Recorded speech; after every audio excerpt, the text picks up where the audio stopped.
Assalamualaikum warahmatullahi wabarakatuh. Kita akan masuk pada materi pertama di fase pertama, yakni tentang auditory verbal therapy. Pertama-tama, kita akan mengulas sekilas tentang anak dengan gangguan pendengaran. Bagi anak-anak gangguan pendengaran, bahkan yang mereka tingkat gangguan pendengarannya sangat berat, dewasa ini dapat belajar mendengar, berbicara, dan membaca jika mereka memulainya cukup awal pada usianya yang sangat dini. Nah, kita mungkin telah sering mendengar tentang istilah auditory verbal therapy. Kita juga mungkin telah mengetahui bahwa metode AVT atau auditory verbal therapy mengajarkan bahasa lisan melalui mendengar. Nah, saat kita mendengar pertama kali, mungkin kita akan bertanya-tanya bagaimana caranya untuk mengajarkan anak gangguan pendengaran itu bisa mendengar dan berbicara. Nah, sama sebenarnya dengan anak-anak yang berpendengaran normal, anak-anak ini juga belajar dengan mendengarkan bahasa lisan orang tua mereka, pengasuh atau mungkin anggota keluarga yang lain. Nah, bedanya adalah anak dengan gangguan pendengaran menggunakan teknologi pendengaran, entah itu alat bantu dengar maupun implan koklea. Menurut penelitian, mayoritas anak yang mengalami gangguan pendengaran masih mempunyai sisa pendengaran yang dapat dioptimalkan. Nah, 90% anak yang mengalami gangguan pendengaran sebenarnya lahir dari orang tua yang tidak mengalami gangguan pendengaran. Oleh karenanya, karena orang tua tersebut mampu mendengar, berbahasa, dan berkomunikasi secara lisan dalam kehidupan sehari-hari, maka sebagian besar orang tua ingin komunikasi dengan anak dalam bentuk bahasa yang sama.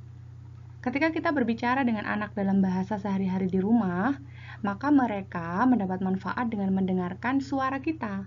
Dan tiap kata yang kita ucapkan dalam konteks kehidupan sehari-hari yang sangat beragam. Nah, dengan penanganan yang sesuai dari orang tua, anak-anak gangguan pendengaran dapat berkomunikasi secara verbal atau lisan mengikuti orang dewasa di sekitarnya. Nah, mari kita pikirkan tentang telinga anak-anak kita yang mengalami gangguan pendengaran. Jika telinga anak-anak ini kembali difungsikan dengan menggunakan alat bantu dengar atau implan koklea, maka dengan alat ini kita dapat mengirimkan informasi pendengaran ke otak anak. Ini berarti dengan teknologi tersebut, otak mereka memiliki akses ke suara yang dibutuhkannya untuk mulai belajar bahasa di rumah melalui pendengar. Inilah auditory verbal therapy. Artinya, pendekatan ini intensif, berpusat pada keluarga, karena keluarga merupakan center atau pusat pembelajaran yang ada di rumah dengan beragam bahasa yang sangat kaya. Keluarga merupakan usaha yang kemudian digayet atau dibimbing atau dipandu oleh para terapis dalam memberikan kesempatan setiap anak yang mengalami gangguan pendengaran. Untuk apa? Untuk mendapatkan akses secara penuh dalam mengembangkan bahasa lisan, percakapan verbal, dan lain sebagainya. Nah, anak-anak ini belajar melalui pendengaran, yang mana dalam hal ini kemampuan tersebut bisa sangat dioptimalkan dengan menggunakan teknologi secara optimal, baik itu alat bantu dengar maupun implan koklea sesuai kebutuhan anak. Nah, tujuannya apa sih FVT ini? Apa sih output goals yang hendak kita capai dalam menerapkan auditory verbal therapy? Nah, FVT sendiri memiliki tujuan yang sangat luar biasa. Anak-anak gangguan pendengaran diharapkan mampu menjadi warga negara yang mandiri, mampu meraih cita-cita yang mereka impikan melalui karir yang mereka jalani, hingga akhirnya mereka pun mampu berpartisipasi dan berkontribusi bagi bangsa dan negaranya sesuai profesi yang ingin mereka jalani. Nah, anak-anak gangguan pendengaran juga mampu menjalin pertemanan dengan anak sebaya mereka yang memiliki pendengaran normal. Mereka bisa melebur menjadi satu dalam aktivitas yang sama dengan interaksi sosial yang menyenangkan.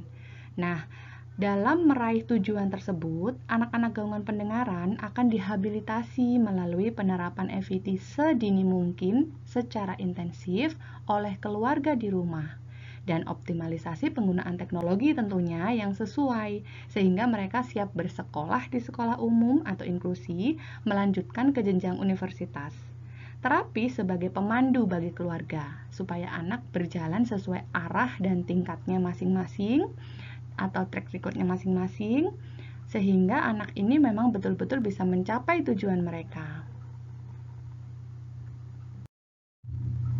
Nah, berbicara tentang keluarga, Keluarga merupakan pusat pembelajaran, artinya anak-anak ini mendapatkan manfaat bahasa paling banyak, paling efektif, dan paling optimal adalah melalui keluarga, karena sehari-hari mereka bertemu dengan keluarga.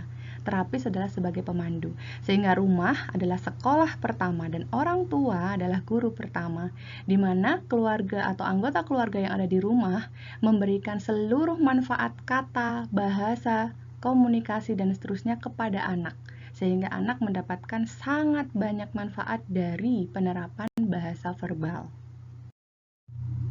Dalam hal ini, cukup banyak orang tua yang kemudian bertanya, apa yang sebaiknya dilakukan oleh orang tua atau keluarga ketika melihat anaknya merasakan sesuatu, anaknya mengamati sesuatu, anaknya mengalami sesuatu, apa yang harus dilakukan orang tua?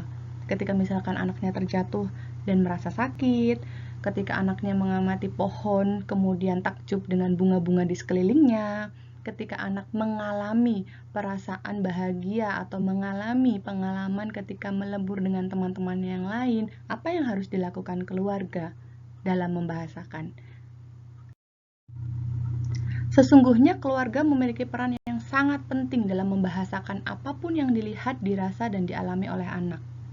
Pada penelitiannya, Todd dalam Kendrick menyebutkan jika orang tua mampu berbicara 1440 hingga 1500 kata per jam, maka anak dengan pendengaran normal mampu mengekspresikan rata-rata 400 kata per jam.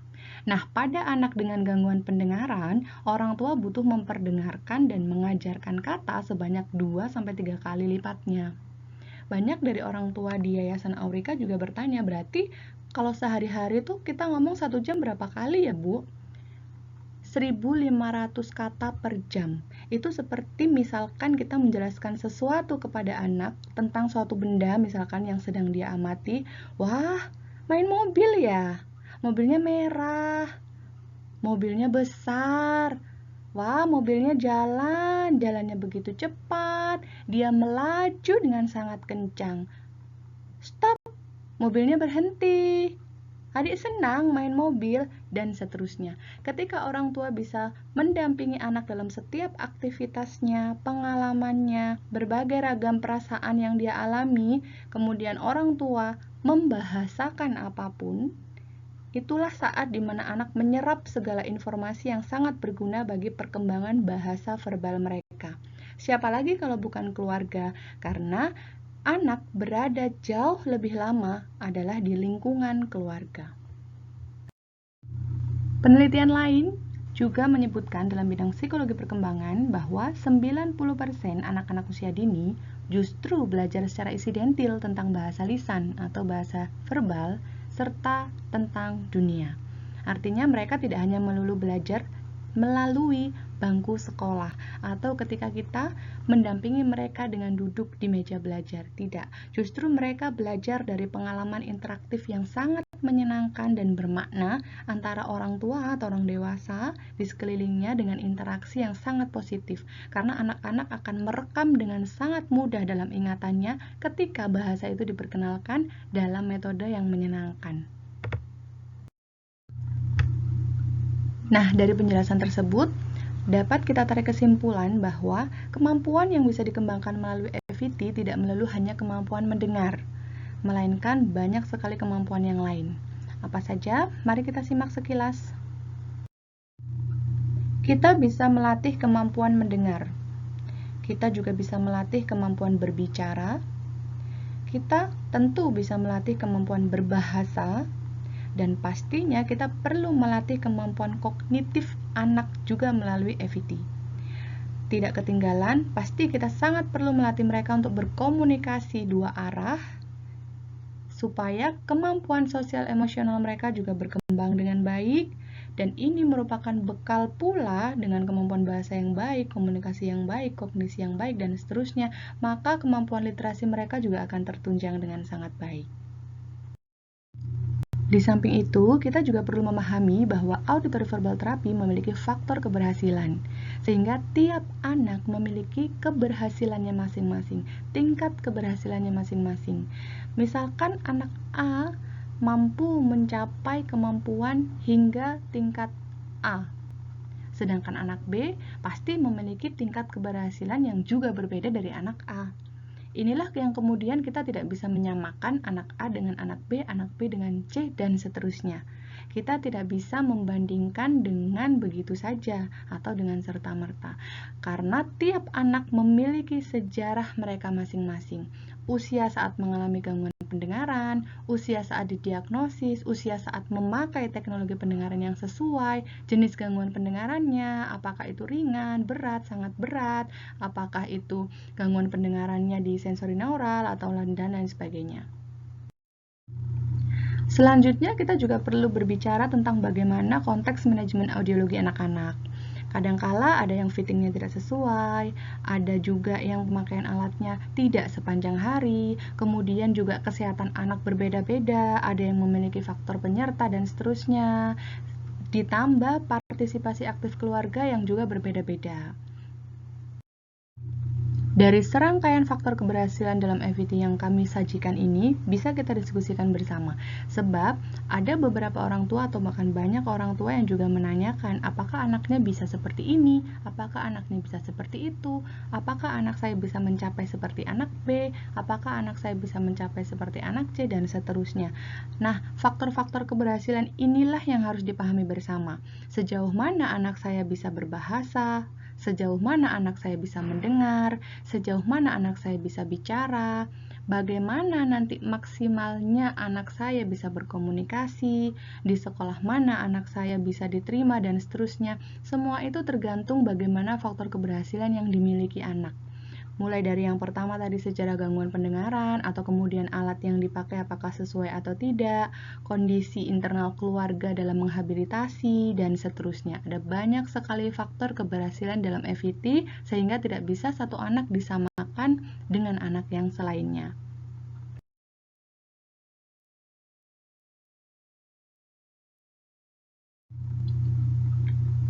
Bab selanjutnya kita berbicara tentang intervensi dini. Auditory verbal terapi pada awalnya tadi kami juga menyampaikan bahwa semakin dini anak-anak itu diintervensi atau dihabilitasi, maka hasilnya bisa semakin optimal. Nah, intervensi dini sangat berkaitan erat dengan pembahasan plastisitas otak. Artinya, semakin anak kita usianya kecil, semakin anak kita usianya dini, maka kemampuan otak mereka untuk menyerap informasi yang kita berikan semakin baik.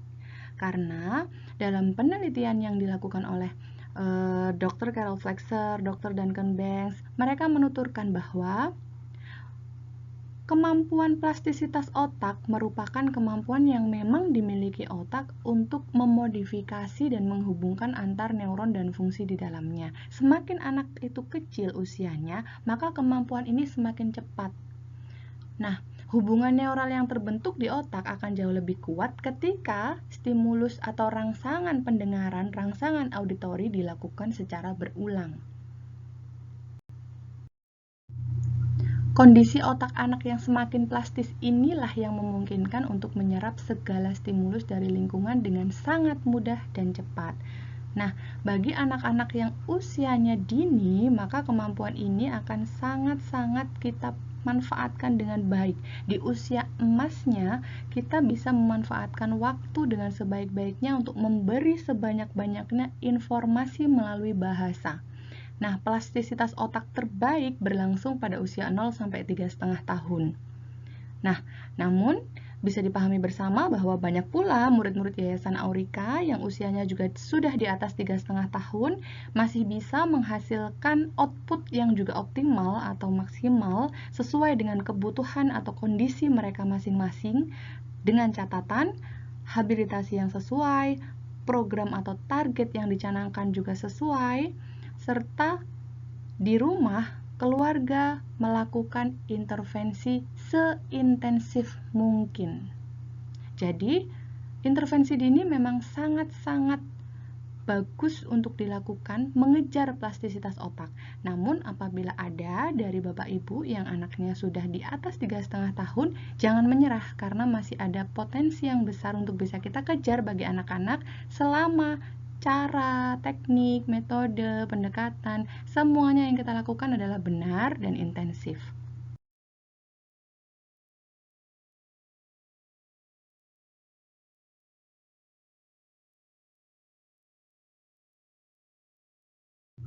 Sekian materi pengenalan tentang auditory verbal therapy hari ini. Silakan bagi Bapak Ibu yang ingin bertanya untuk segera mencantumkan pertanyaan dan nama pada grup diskusi yang tersedia. Sampai jumpa. Wassalamualaikum warahmatullahi wabarakatuh.